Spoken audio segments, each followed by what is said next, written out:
إن الحمد لله نحمده ونستعينه ونستغفره ونعوذ بالله من شرور أنفسنا وسيئات أعمالنا. من يهده الله فلا مضل له ومن يضلل فلا هادي له، وأشهد أن لا إله إلا الله وحده لا شريك له، وأشهد أن محمدا عبده ورسوله. يا أيها الذين آمنوا اتقوا الله حق تقاته ولا تموتن إلا وأنتم مسلمون. يا أيها الناس اتقوا ربكم الذي خلقكم من نفس واحدة وخلق منها زوجها وبث منهما رجالا كثيرا ونساء، واتقوا الله الذي تساءلون به والأرحام إن الله كان عليكم رقيبا. يا أيها الذين آمنوا اتقوا الله وقولوا قولا سديدا يصلح لكم أعمالكم ويغفر لكم ذنوبكم ومن يطع الله ورسوله فقد فاز فوزا عظيما. أما بعد. Ma'asyiral muslimin, sidang Jumat yang dirahmati Allah, Ibnu Qayyim Al-Jauziyah rahimahullahu taala dalam kitabnya Al-Wabilus Shayyib, beliau menyatakan wa muhbitatul a'mal wa mufsidatuha la aktsar min an tuhsar. Sesungguhnya penghapus amalan-amalan ibadah dan perkara-perkara yang merusaknya itu sangat banyak sekali jumlahnya. Walaysa sya'nu fil amal wa innama sya'nu fi hifdzil amal mimma yufsiduhu wa yuhbituhu. Yang menjadi tugas kita bukan sekedar bagaimana saya beribadah kepada Allah, namun yang menjadi tugas kita yang tidak kalah pentingnya adalah kita menjaga ibadah yang telah kita lakukan dengan susah payah agar tidak rusak dan tidak terhapus. Ma'asyiral muslimin dirahmati Allah, sesungguhnya sebagaimana disebutkan Ibnu Qayyim yang tadi, penghapus amal sangat banyak jumlahnya. Ada yang menghapusnya secara menyeluruh dan ada yang menyebabkannya tidak bermanfaat nanti di hari kiamat, waliyadzubillah. Di antara perkara yang menghapus amal ibadah secara keseluruhan adalah kesyirikan kepada Allah Subhanahu wa taala.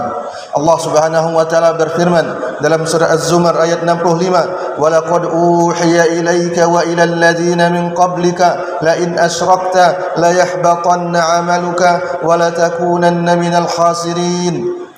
Wahai Muhammad sallallahu alaihi wasallam, telah diwahyukan kepadamu dan kepada nabi-nabi sebelummu bahwa jika engkau melakukan kesyirikan sekali saja, niscaya semua amal ibadahmu terhapus dan engkau pasti termasuk orang-orang yang merugi. Bagaimanapun tinggi kedudukan seseorang, bagaimanapun jasa seseorang terhadap agama ini, jika dia telah melakukan kesyirikan, maka tidak ada nilai semua jasa dan kedudukannya di mata Allah Subhanahu wa taala. Maka jauhilah oleh kita berdoa kepada selain Allah, jauhilah oleh kita berbuat sebuah kebaikan untuk dipuji oleh manusia ataupun dilihat oleh manusia ataupun disebut-sebut oleh manusia, karena sesungguhnya semua itu membuat amalan kita sia-sia. Ma'asyiral muslimin dirahmati Allah, perkara berikutnya yang sangat berpotensi untuk menghapus amal ibadah seseorang adalah melakukan sebuah ibadah tanpa ada bimbingan dari Rasulullah sallallahu alaihi wasallam. Dalam hadis Imam Muslim dari Aisyah radhiyallahu taala anha, Nabi sallallahu alaihi wasallam bersabda, "Man 'amila 'amalan laisa 'alaihi amruna fa huwa raddun."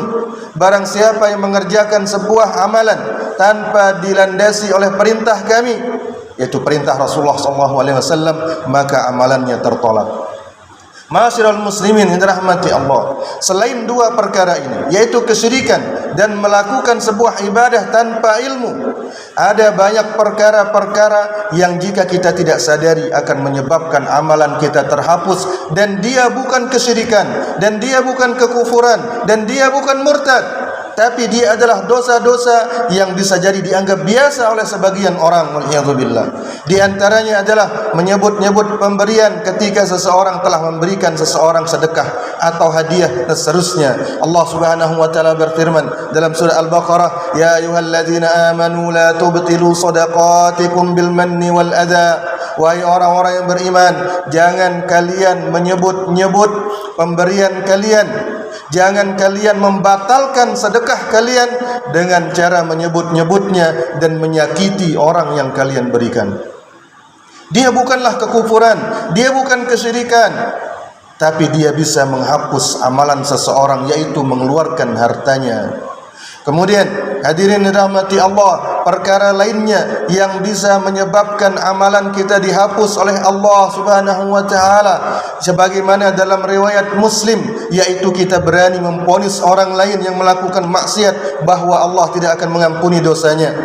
Dalam hadis Jundub bin Abdullah Al-Bajali radhiyallahu taala anhu, Rasulullah sallallahu alaihi wasallam menyampaikan, "Anna rajulan qala wallahi la yaghfirullahu li fulan." Ada seorang berkata, demi Allah, Allah tidak akan mengampuni fulan. Wa inna Allah ta'ala qala, kemudian Allah Subhanahu wa taala menjawab ucapan orang ini, "Man dzal ladzi yata'alla 'alayya alla aghfira li fulan? Fa inni qad ghafartu li fulan wa ahbattu 'amalaka." Siapa ini yang berani sangat lancang bersumpah atas namaku, kata Allah Subhanahu wa taala, bahwa aku tidak akan mengampuni fulan. Sungguhnya aku mengampuni fulan yang dia maksud, dan aku hapus amalanmu semuanya. Waliyadzubillah. Kemudian hadirin rahmati Allah, perkara lainnya yang bisa menghapus amal ibadah kita yang kita sudah capek susah payah melakukannya adalah, yaitu seseorang yang mudah melakukan maksiat ketika dia menyendiri. Dalam hadis yang diriwayatkan Ibnu Majah, Rasulullah sallallahu alaihi wasallam bersabda, "La'lamun inni la'lamanna aqwaman min ummati ya'tuna yaumal qiyamah bihasanatin amsal jibali tuhama bidhan fayaj'aluha Allah haba'an mansura." Aku tahu ada nanti orang-orang di hari kiamat akan datang membawa kebaikan yang begitu banyak seperti pegunungan Tihamah yang sangat panjang dan tinggi. Namun Allah jadikan semua ibadah tersebut seperti debu yang berterbangan. Jundub pun dan para sahabat lainnya kaget. Mereka mengatakan, siapa mereka wahai Rasulullah? Bagaimana sifat mereka agar kami tidak termasuk mereka? Rasulullah SAW mengatakan, "Ama innahum ikhwanukum min jildatikum ya'khuduna minal lail kama ta'khudun walakinnahum aqwamun idza khalau bimaharimillah intahakuha." Mereka adalah saudara kalian, sama bangsanya seperti kalian, dan mereka juga melakukan solat malam seperti kalian, menghidupkan malam seperti kalian. Tapi jika mereka berduaan dengan apa-apa yang diharamkan oleh Allah, jika tidak ada yang melihat mereka, mereka mudah melakukan maksiat. Kemudian hadirin yang dirahmati Allah, perkara lainnya juga yang bisa menyebabkan amalan ibadah kita terhapus gara-gara hal yang sepele atau yang kita anggap sepele, yaitu meninggalkan salat asar.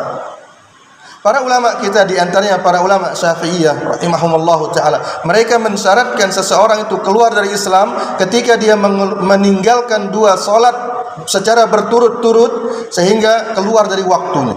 Dalam sebuah hadis dalam riwayat Bukhari dan Muslim, Rasulullah sallallahu alaihi wasallam bersabda, "Man taraka salatal asri faqad habita amaluhu." Barang siapa yang meninggalkan solat asar sekali saja, maka amalannya akan terhapus.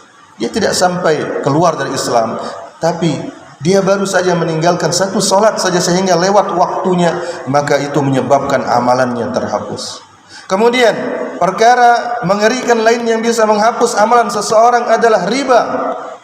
Dalam Musannaf Abdul Razzaq, Aisyah radhiyallahu taala anha pernah memperingatkan sahabat yang lain, itu Zaid bin Arqam radhiyallahu taala anhu, yang dia entah karena ijtihadnya atau apa, dia melakukan praktek riba, yaitu yang dikenal dengan ainah, yang menghutangkan barang kepada orang lain, kemudian dengan cara dikredit, kemudian belum lunas barang tersebut, dia tarik lagi, dia beli dengan harga yang lebih murah sehingga dia mendapatkan untung tanpa kehilangan barang. Maka Aisyah mengatakan, "Akhbir Zaidan annahu qad ahbata amaluhu, annahu qad ahbata jihadahu ma'a Rasulillah sallallahu alaihi wasallam illa an yatuba." Beritahu Zaid bahwa dengan perbuatan ribanya tersebut dia telah membatalkan jihadnya bersama Rasulullah sallallahu alaihi wasallam. Dia telah membatalkan jihadnya bersama Rasulullah sallallahu alaihi wasallam kecuali dia bertaubat. Siapa di antara kita yang pernah berjihad? Dan tidak akan mungkin ada orang yang bisa mengejar pahala jihadnya para sahabat radhiyallahu taala anhum, yang dimana panglimanya adalah Rasulullah sallallahu alaihi wasallam. Lalu amalan apa yang kita banggakan jika kita masih melakukan riba? Maka hadirin rahmati Allah, wajib bagi setiap muslim untuk menjaga ibadahnya yang telah susah payah dia lakukan agar jangan dihapus oleh Allah Subhanahu wa taala. Aqulu qauli hadza wa astaghfirullah li wa lakum.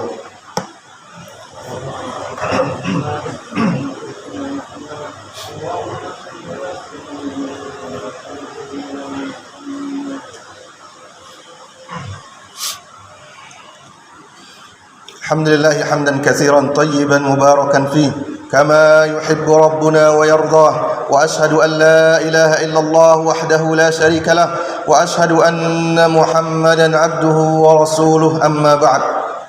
Ma'asyiral muslimin, sidang Jumat yang dirahmati Allah. Al-Hafidz Ibnu Hajar rahimahullahu taala ketika menjelaskan tentang batalnya amalan seseorang ketika meninggalkan salat asar, beliau berkata dalam Fathul Bari bahwasanya terhapusnya amal ibadah itu memiliki dua bentuk. Yang pertama, terhapus secara keseluruhan yang disebabkan oleh murtad atau kesyirikan ataupun kekufuran. Kemudian yang kedua yaitu yang sifatnya adalah timbangan amal kelak di hari kiamat, ketika seseorang membawa sebuah atau membawa banyak kebaikan, namun ketika ditimbang di timbangan Allah Subhanahu wa taala dia lebih ringan daripada dosanya. Artinya dosanya lebih berat dan lebih besar daripada amal ibadahnya. Maka kita wajib takut sebagaimana salaf kita takut, sebagaimana para pendahulu kita yang saleh takut. Jemaah yang dirahmati Allah, sungguhnya kita melakukan ibadah puasa, menahan lapar, menahan haus, menahan syahwat kita selama 30 hari, kemudian berdiri di masjid-masjid Allah Subhanahu wa taala selama 30 malam. Namun setelah itu kita masih akan hidup 11 bulan lagi untuk kita bertemu dengan bulan Ramadan berikutnya. Akankah kita menghapus 30 malam dan 30 hari tersebut dengan 11 bulan melakukan pelanggaran kepada Allah Subhanahu wa taala? Sungguh ini bukan perbuatan orang yang cerdas. Sungguhnya orang yang cerdas adalah ketika dia sudah berusaha keras dan dia berusaha pula untuk menjaga usahanya tersebut setelahnya.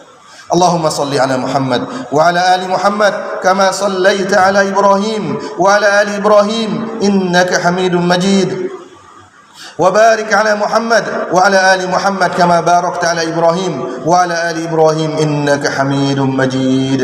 اللهم قاتل الكفرة الذين يصدون عن سبيلك ويكذبون رسلك ولا يؤمنون بوعدك وخالف بين كلمتهم وألق في قلوبهم الرعب وألق عليهم رجزك وعذابك إله الحق.